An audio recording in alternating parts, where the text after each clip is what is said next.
Ich war 21 Tage radikal ehrlich. Und jetzt soll ich irgendwem was vorlügen über die Nominierten. Auch zu mir selbst. Hast du jemals jemanden betrogen? Hi, ich bin Josef. Und ich wollte wissen, was passiert, wenn ich dauerhaft radikal ehrlich bin. Etwas, das mir als People-Pleaser echt schwer fällt. Radikale Ehrlichkeit soll helfen, die Angst vor Ablehnung zu überwinden, sich selbst ganz zu zeigen, wie man wirklich ist und Beziehungen zu sich und anderen zu vertiefen. Man könnte sagen, radikale Ehrlichkeit soll glücklicher machen. Wir alle lügen. Sogar die Forschenden einer Ehrlichkeitsstudie. Aber meistens sind es eher die kleinen täglichen Lügen, die dabei helfen, dass wir alle miteinander besser klarkommen. Aus gesundheitlicher Sicht haben sie eher Nachteile. Lügen können uns krank machen und dafür sorgen, dass wir uns von anderen distanzieren. Radikal ehrlich sein ist wirklich schwierig, wenn man es ernst meint. Denn auch Übertreibungen, Ausreden, falsche Komplimente oder aus Höflichkeit Ja sagen, wenn ich Nein meine, ist unehrlich. Ich halte mich für einen sehr ehrlichen Menschen, außer im letzten Video. Ich habe eine Woche lang nur gelogen. Aber natürlich lüge auch ich. Meistens aus Höflichkeit oder um mich zu schützen. Radikal, brutal und mutig. Absolut ehrlich sein kann wehtun und ich weiß noch nicht, wie lange ich es aushalte. Los geht's. Nimmt die Welt mich anders wahr? Werde ich ausgegrenzt im Freundeskreis oder erfahre ich eine ganz neue Nähe zum Menschen? Und wie gehe ich damit um, wenn die Polizei mich... Dieses Experiment wird ein ziemlicher Ritt. Ich werde ab heute, solange ich kann, radikal ehrlich sein. Das heißt, ich werde antworten, ohne viel nachzudenken und gleichzeitig mit Zeit in mich reinfühlen, um rauszufinden, wie es mir wirklich geht. Direkt am ersten Tag läuft nichts wie geplant. Wenn man schnell antwortet, ist man ehrlicher, weil keine Zeit da ist, sich eine Lüge auszudenken. Angeblich. Bei mir ist leider das Gegenteil der Fall. Meine automatischen, schnellen Antworten sind meistens wie auswendig gelernt. Ich bin schon zu lange zu höflich und zu sehr darauf bedacht, was andere denken. Ich möchte niemanden mit mir und meinen Problemen belasten. Und dann kam die Frage, wie geht's dir? Und ich habe gesagt, gut, ohne nachzudenken. Stimmt aber nicht. Mit nur einer Sekunde mehr Nachdenken wäre meine Antwort hier ehrlich gewesen. Also ändere ich meine Strategie und lasse mir beim Antworten ab jetzt Zeit. Und das macht einen gewaltigen Unterschied. Es gibt eine ziemliche Veränderung in meiner Art, mit anderen zu sprechen. Ich denke viel länger nach, schaue, wie es mir wirklich geht, was ich wirklich denke und durchbreche dadurch dieses gelernte Muster. Es geht mir nicht immer gut. Und wenn du mich jetzt fragst, wie es mir geht, bekommst du eine ehrliche Antwort. Auch mein Schriftverkehr verändert sich. In Messages, aber auch E-Mails. Die Reaktionen auf meine sehr ehrlichen Mails, auch bei Absagen, haben mich aber wirklich überrascht. Meine ehrlichen Absagen werden viel positiver aufgenommen als meine bisherigen höflichen Ausreden. Warum ich zum Beispiel nicht kostenlos alle Drehbücher von jungen Filmschaffenden lesen kann, um Ratschläge zu geben. Dafür gibt es außerdem noch meinen Skillshare-Kurs. Aber nicht alle können mit meinen Absagen umgehen. Und für mich, der ganz klar zu den People-Pleasern gehört, ist das Lesen von solchen Antworten wirklich belastend. Mir hat ein junger Mann geschrieben, der Hilfe mit seinem Drehbuch braucht. Und ich habe versucht, ihm so nett und gleichzeitig ehrlich wie möglich abzusagen, weil ich gerade einfach keine Zeit habe, ein 90 Minuten langes Drehbuch kostenlos zu lesen. Das ist einfach super viel Arbeit. Und ich denke immer, mir ist eigentlich egal, was Leute sagen, aber ich habe ein super schlechtes Gewissen, als wäre ich ihm schuldig, dass ich das hätte machen müssen. Wieso? People Pleaser. Der umgangssprachliche Begriff bezeichnet Menschen, die es gerne allen recht machen wollen und dabei ihre eigenen Bedürfnisse in den Hintergrund stellen. Sie haben Schwierigkeiten, Nein zu sagen, sie haben Angst vor Ablehnung und ausgeschlossen zu werden. Das sorgt für Stress und kann zu Burnout und Depression führen. Der Grund für dieses Verhalten liegt meist in der eigenen Kindheit. Mir wird erst während dieses Experiments klar, wie stark dieses Verhalten in mir verankert ist und wie viel Lebenszeit es mir raubt, da ich ständig darüber nachdenke, was andere glücklich machen könnte und ich mich selbst dabei vergesse. Im Alltag habe ich das Gefühl, dass mich Menschen manchmal weniger respektieren, wenn ich ständig freundlich bin und höflich alles abnicke, statt schwierig zu sein. Und um daran etwas zu ändern, empfiehlt sich übrigens folgende Vorgehensweise. Selbstreflexion in jeder Situation und diese 6 Schritte hier. Stopp gerne das Video, um alles zu lesen. Ich muss nämlich dringend weiter. Jemand hat mich erkannt und hat gefragt, ey, in welchem Experiment bist du denn gerade? Und ich habe ehrlich geantwortet. Radikale Ehrlichkeit. Und er so... Sehe ich gut aus? Mit so einem fetten Grinsen. Und ich habe ja gesagt, was auch stimmte. Aber dann habe ich aus irgendwelchen Gründen angefangen, seinen Klamottenstil zu bewerten. Und ich glaube, das hat ihn getroffen. Beim Lügenvideo im letzten Monat hätte ich die Kleidung wahrscheinlich komplett gelobt. Wäre beides Quatsch gewesen. Wenn niemand nach Ratschlag fragt, dann gibt man keinen. Ja, falls du das siehst, es tut mir total leid. Das war unnötig von mir und... Hi. Mich beschäftigt schon lange die Verwechslung zwischen brutaler Ehrlichkeit und unnötig beleidigendem Verhalten. Oder das Missverständnis, dass radikale Ehrlichkeit absolute Offenheit bedeutet und man anderen Menschen seine Gefühle und Gedanken geradezu aufzwingen muss. Ich finde dich fürchterlich attraktiv und als wir Fotos gemacht haben, habe ich mich danach aufs Bett gelegt und mir eine ganze Weile Sex mit dir vorgestellt. Das ist übergriffig. Genauso ehrlich wäre es zu sagen, dass jemand eine tolle Ausstrahlung hat und dann zu schauen, in welche Richtung das Gespräch sich entwickelt. Auch Kritik kann man ehrlich und dennoch freundlich äußern. Wenn man freundlich ist, geht keine Information verloren. Hier kann ich euch übrigens wieder die 4 Pfeiler der gewaltfreien Kommunikation empfehlen. In der 2. Woche bin ich ehrlich zur Polizei, was dazu führt, dass die Polizei lügt. Aber eins nach dem anderen. Mir geht's im Moment nicht so gut. Mir ist alles zu viel aktuell. Ich habe eine Deadline in ein paar Tagen und gerade gar keine Lust zu schreiben. Und das macht mich wütend, dass ich irgendwie keine Lust habe und dass ich das aber machen muss. Und eigentlich liebe ich meinen Job ja. Und woher kommt diese Wut?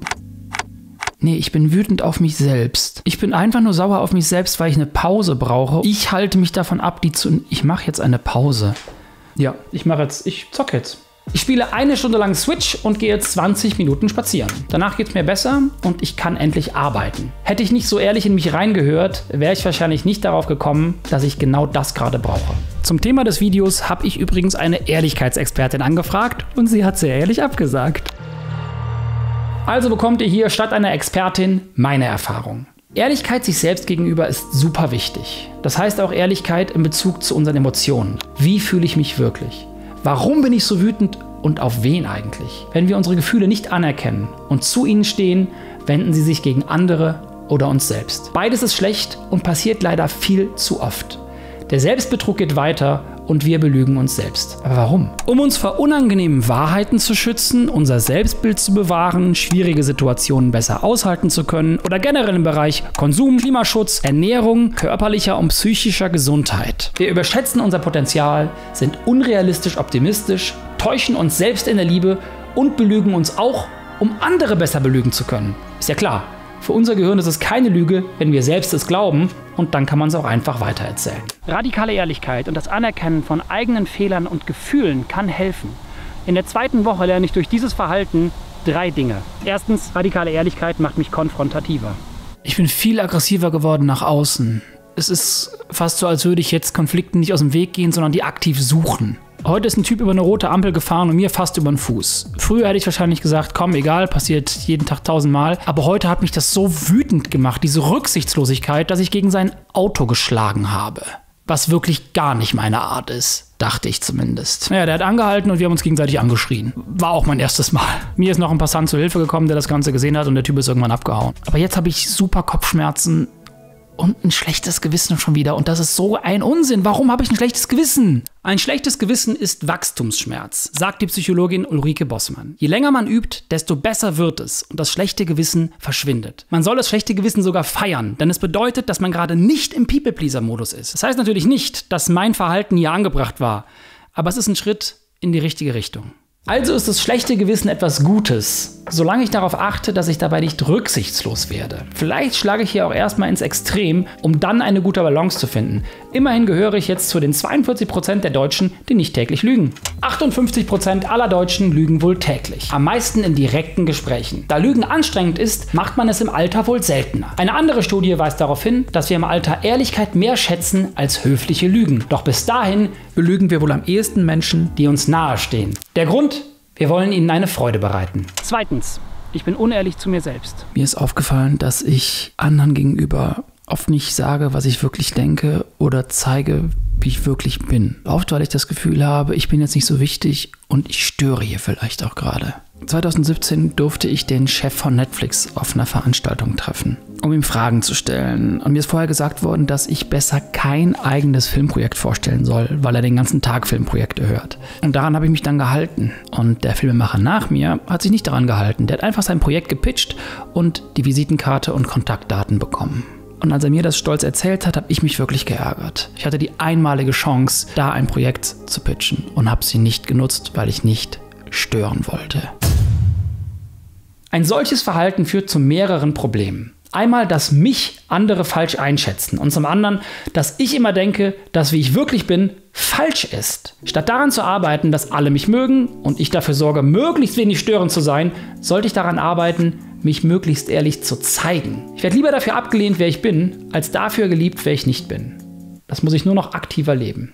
Und drittens, aktiv gelebte Ehrlichkeit macht einen Unterschied. Ende der 2. Woche habe ich beim Autofahren einige Gedanken, die ich gern festhalten möchte, und ich filme mich beim Autofahren. Das hat die Polizei gesehen. Ich entspreche so aktuell mit dieser Ehrlichkeit auch viel mehr meinem Bild von mir selber, wie ich mich gerne sehen würde, aber wie ich eigentlich nicht bin. Und jetzt werde ich aber zu dem, wie ich sein möchte und wie ich auch wirklich bin. Oh fuck. Ja, okay. Wissen Sie, warum ich Sie angehalten habe? Ja, ich hatte das Handy in der Hand beim Autofahren. Das war richtig dumm, das tut mir leid.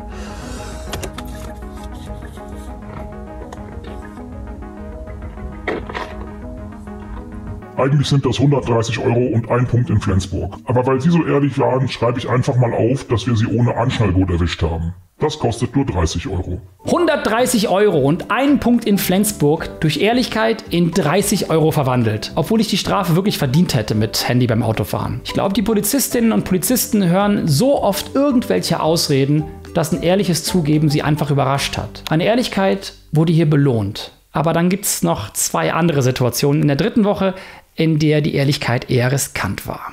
Einmal konfrontiert mich Dominik Hammes mit sehr direkten Fragen, aber vorher konfrontiere ich einen meiner besten Freunde mit absoluter Ehrlichkeit. Ich habe lange überlegt, was ich dir sagen kann mit so richtig brutal radikaler Ehrlichkeit. Es ist immer aufs Gleiche hinausgelaufen tatsächlich.